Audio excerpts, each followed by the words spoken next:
Hi, everyone. Welcome back. We are going through two chapters today. It's a very special day. We're going to be going through chapters 6 and chapter 7 of Move Over Extroverts. So, chapter 6 is talking about your loved ones, and chapter 7 is how to deal with people and activities that are energy using, energy draining. Not in a negative way, just in everything that we do is either replenishing, recharging our energy, or using it. And so I want to get rid of the negative connotation around that and just have a conversation around how to be more aware of this and what to do with it. So we can open it up for initial thoughts on these two chapters, initial questions, and then I do have a little activity that I'm going to take everyone through. But first, thoughts or questions on these two chapters and these concepts?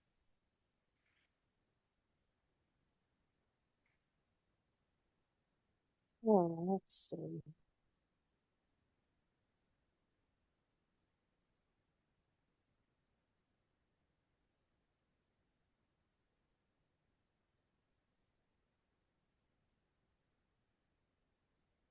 And it's okay if, Well, chapter 7 certainly gives us a specific list. yeah. Yeah, so chapter 7, that's our activity, and we can roll right into that if we want to. So if everyone has a piece of paper, and I know a lot of people are going to catch the recording, um, you haven't read the book yet. Oh, that's okay. Yeah, listen and take notes.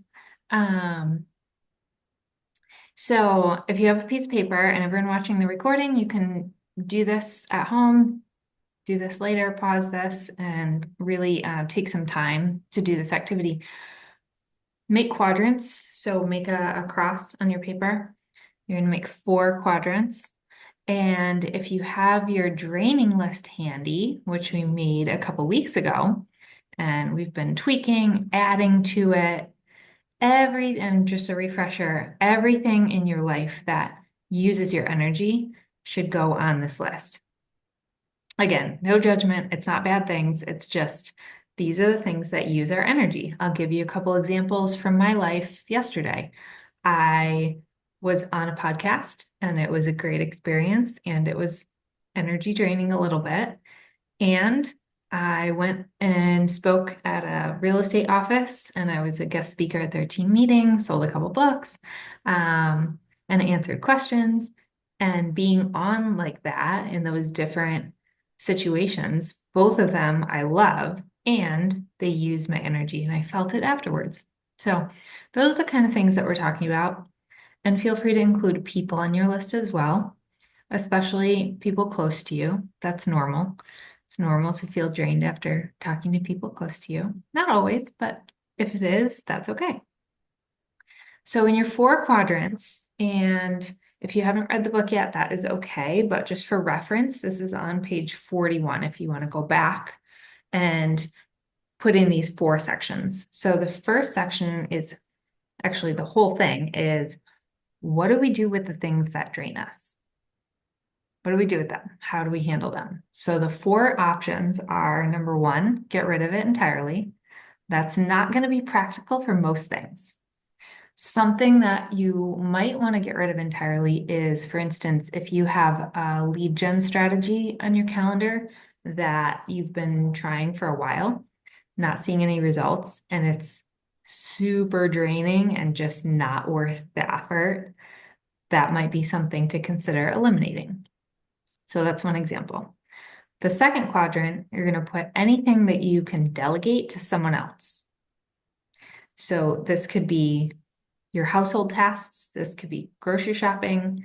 It could be admin tasks in your business, anything that drains your energy and someone else could do it easier, better, faster, or you just don't want to do it anymore and you have the money to pay someone else to do it. Those things should go in that quadrant. Number 3 is rescheduling it. So these are things that need to stay on the calendar. We want them to stay on the calendar. And maybe we just move them around a little bit.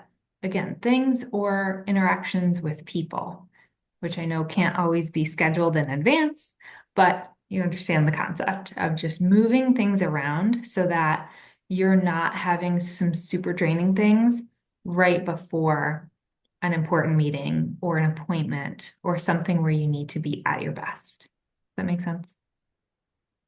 And then number 4 is do nothing.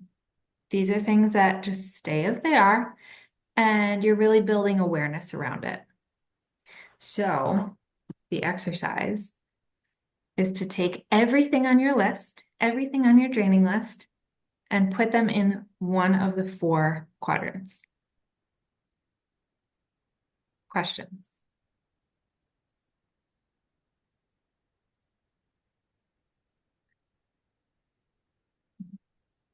So feel free to do this for homework or start working on it now if things come to mind.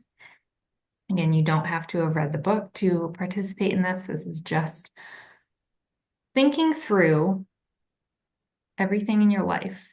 This is not just business either. Stuff in your personal life, people in your personal life. Which of the 4 quadrants do they belong in? Do they need to be cut out of the life? Probably not. Delegated to someone else, that might be tough. We're talking about people. Here, you have this conversation for me. Doesn't really work. So when we're talking about people, that's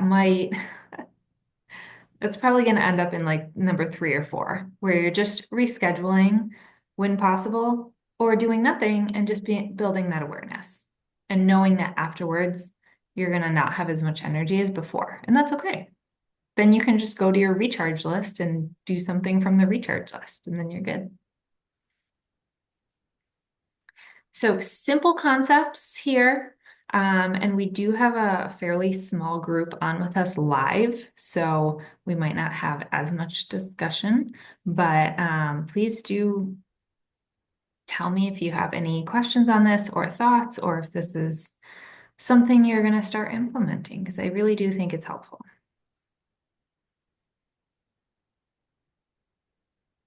Well, this may not actually apply directly, but I had sort of an aha um, a few days ago when, I was thinking about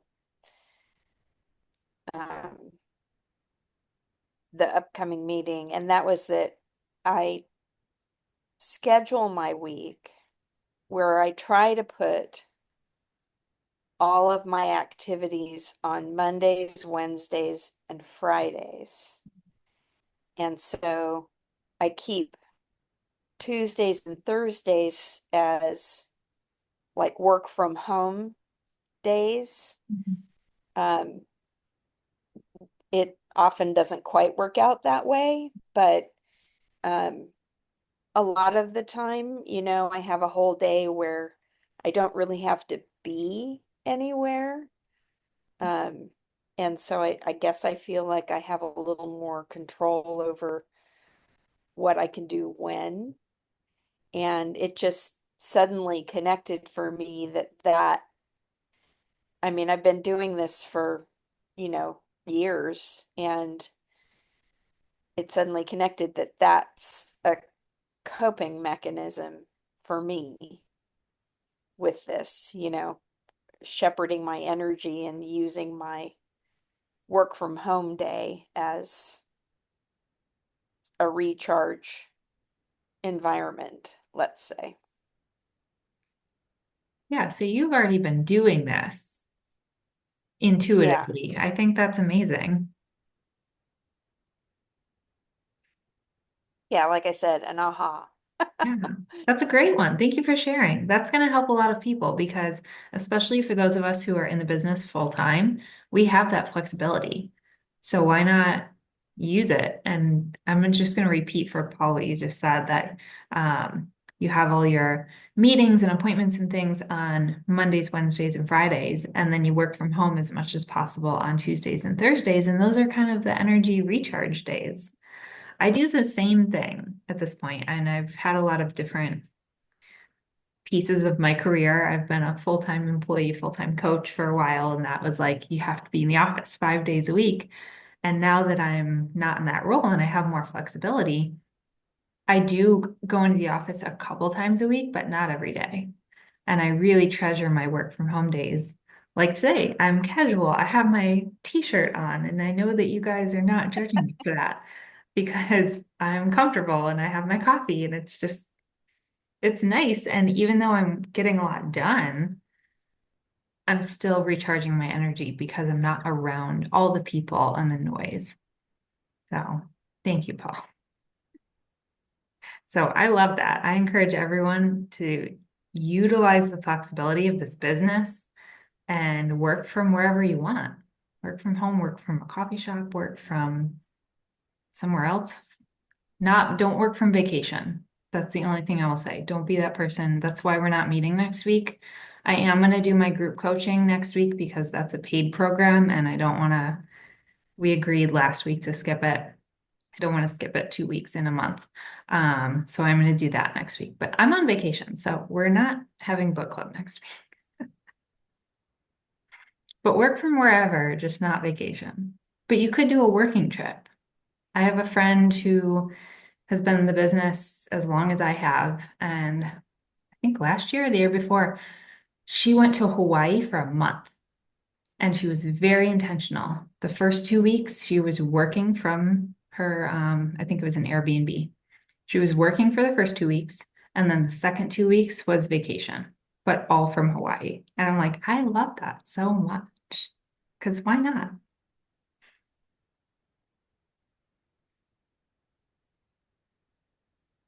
Anyway, Paul, welcome.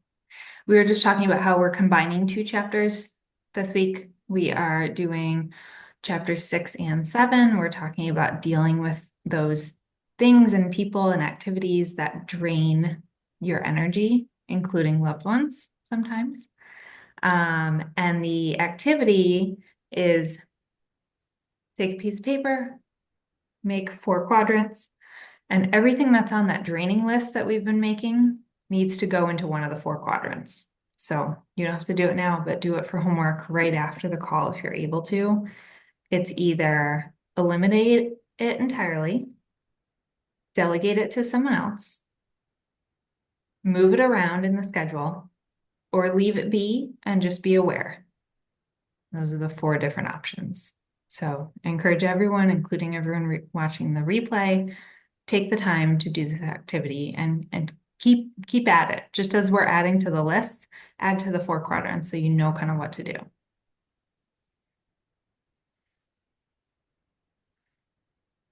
All right. Does anyone have an example that they'd like to talk through?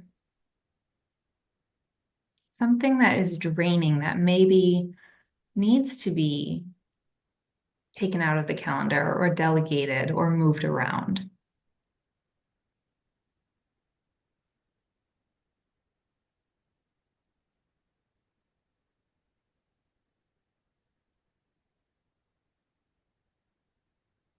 I feel like I'm sort of taking up the whole meeting here. No, please. We I have a think small group today, so please.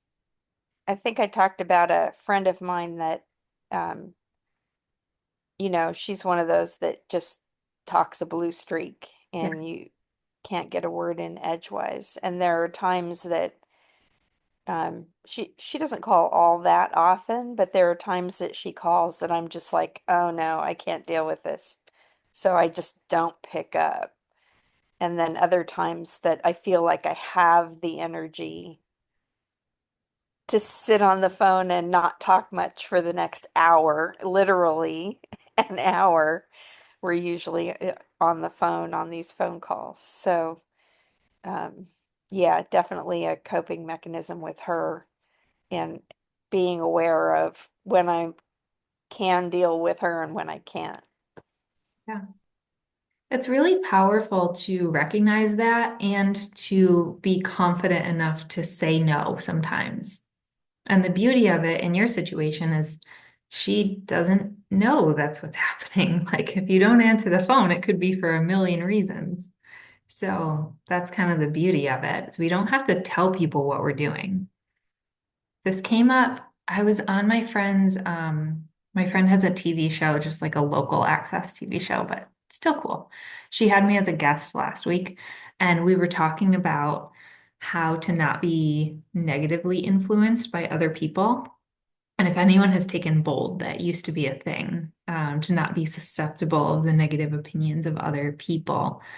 And she was asking me, how do you protect your energy and not let other people dissuade you or care too much what they think?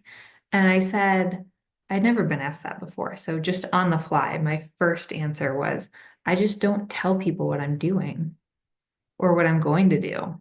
And I don't really ask for a lot of advice or opinions. I just do what seems right and go from there. A lot of times I will run things by Keith first, because I trust his opinion, I value his opinion. But aside from him, I really don't tell people what I'm gonna do. I just do the thing. So that might be something if anyone watching is struggling with too many opinions, just maybe take a break from telling people what your plans are and just do your plan.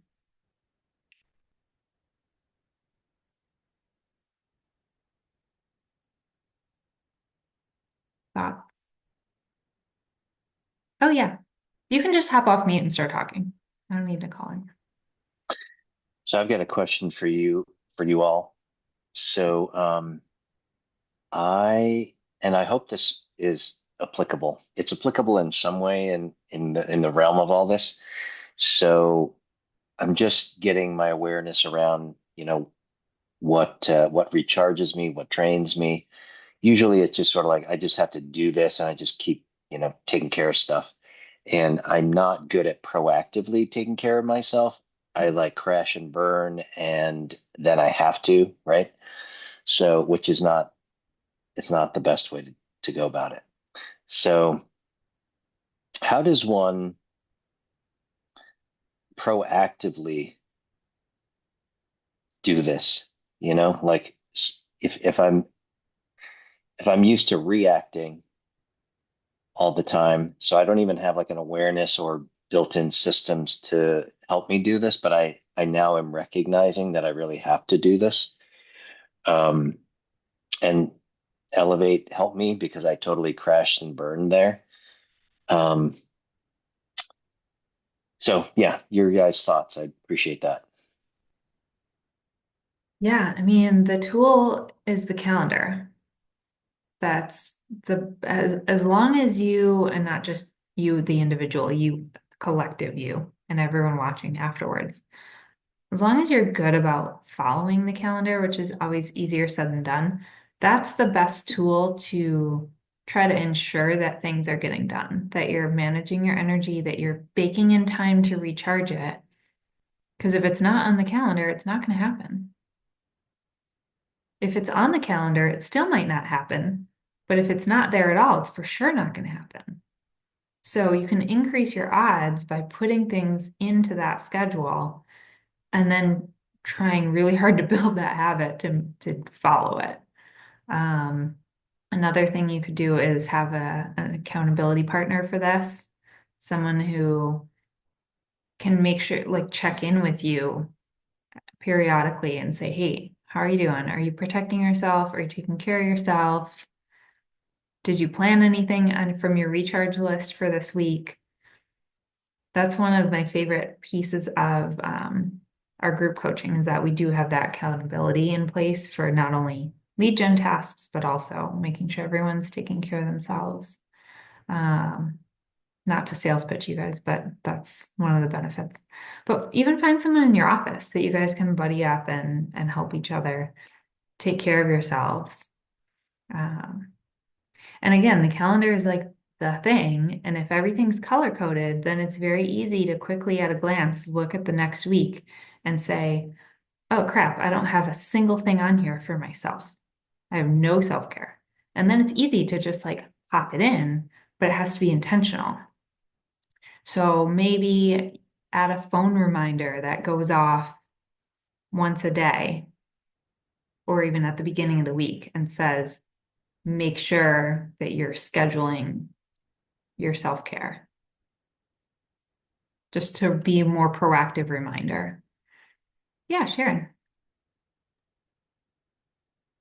One of the things that I've gotten from the number of examples that you've given over the last few weeks is thinking about the whole calendar thing. Like, okay, I have this thing on my calendar that is going to be a draining thing, as much as I might love to do this, might be a draining thing. And then just making sure that you don't schedule something else right before it that is also draining, especially if it's like a really important thing, like a listing appointment or a buyer appointment. You're trying to get a new client.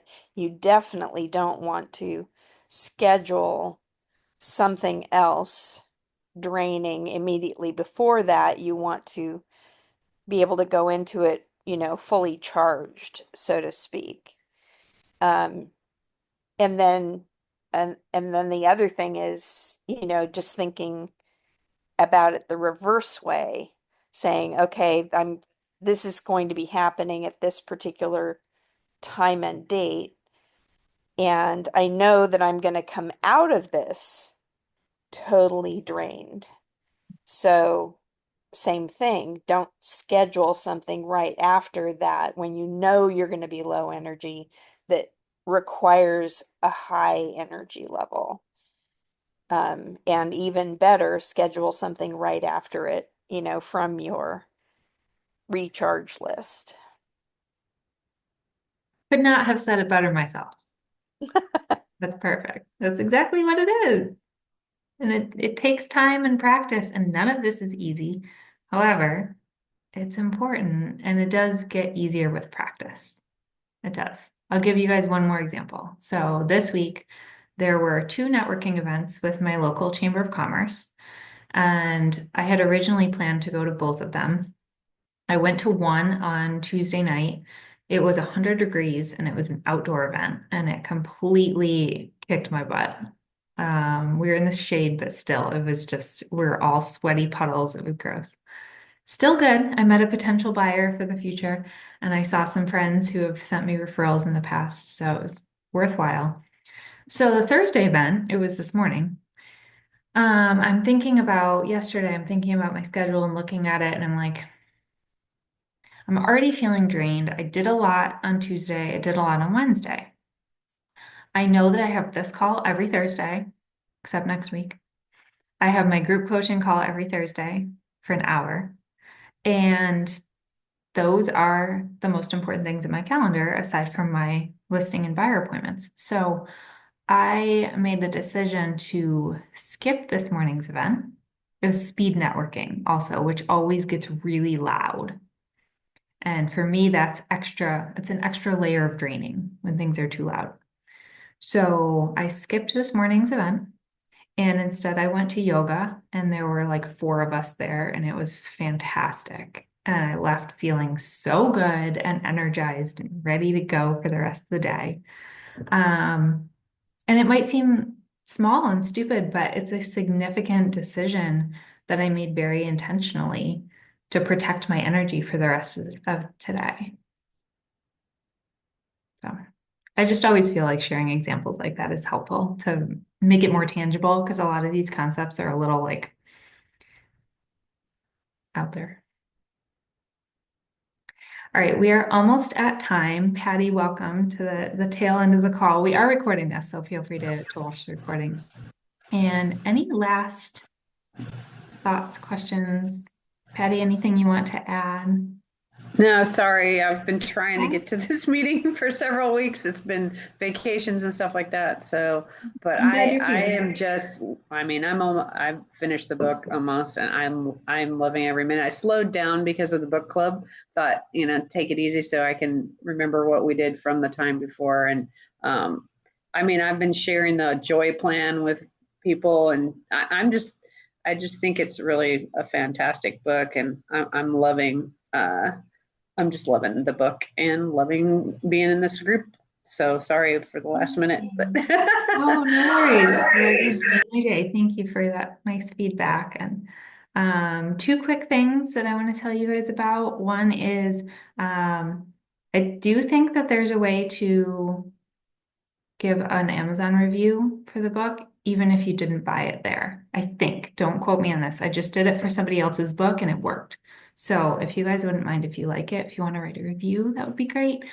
And also, I have an in-person event that I'm doing here in Boston next month, and I have an early bird pricing on it that ends Monday. So if you're interested, I know at least one person is flying in for it. It's a Monday, so you can make like a long weekend if you want to do a little vacay. So that's that. Sharon, what you got? You get the last word.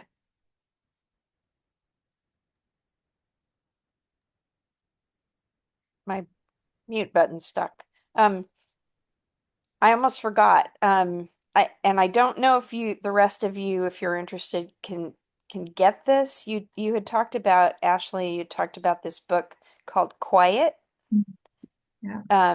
I can't remember the author right off the top of my head. You probably Susan Kane. Susan Kane. So I had put it in my Amazon cart, but I get a daily email from Amazon when they're running book specials, and um and so I was going through that email this morning, and that book was in there, and it was $1.99 for the Kindle version of the book Quiet. That's a good So I deal. have no idea if the rest of you can go onto Amazon and find their daily deals, because that price will only be good for today. And I don't know if it's like, you know, out there for specific people like me who subscribe to that email or what. But if you're interested, you could possibly snag a $1.99 Kindle copy of Quiet by Susan Kane today. That's a great tip. Thank you. Ashley, I have one more thing really quick. I'm sorry, I Yeah. won't keep everybody, but I know I came in late and here I am talking over time, but I just wanted to share with you that I took my book with me on my vacation, a whole family full of introverts, my dad being the lead of all of those people, and all of these folks brought up the book Quiet and brought up your book. My cousin, at least one of them had read the book Quiet, so they knew it already. But when I showed her son the introverts in real estate, he said, no, I can't. I could be a real estate agent. So I just was like, I'm getting goosebumps talking about it right now. But I thought, I'm going to give you this book so you can read it. I swear, when I'm done with it, it's yours. So I think I'll send it to him on Amazon. I've got to get his contact information from my cousin, but I just thought that was so cool. Thank Because you for telling me. he didn't think that, and talk about introvert, holy moly, he's like to a 10 on the scale. Yeah. From 0 to 10, he's a 10. Oh, So. I'm so glad that's part of the whole point is to encourage people who might not think they can do this. Well, and he's a young kid and he's driven. He does technology now, so he's behind the scenes doing stuff. He's doing two businesses, and I just thought, how exciting if that could do anything as far as a legacy. I don't know that my daughter would ever follow in my footsteps. If he could, I told him, I was like, come on down to Florida. I'm gonna take you and teach you real estate, and we're gonna go do it together. So we'll see. I love it. Keep me posted. And please do send him a copy. It makes a good gift, people. Not trying to sell more books, but makes a good gift. All right, next week we are skipping. I'm on vacation, so catch up on replays, and I will see you the following week. Happy 4th of July, everybody. Yes, you too. Happy 4th. All right, bye.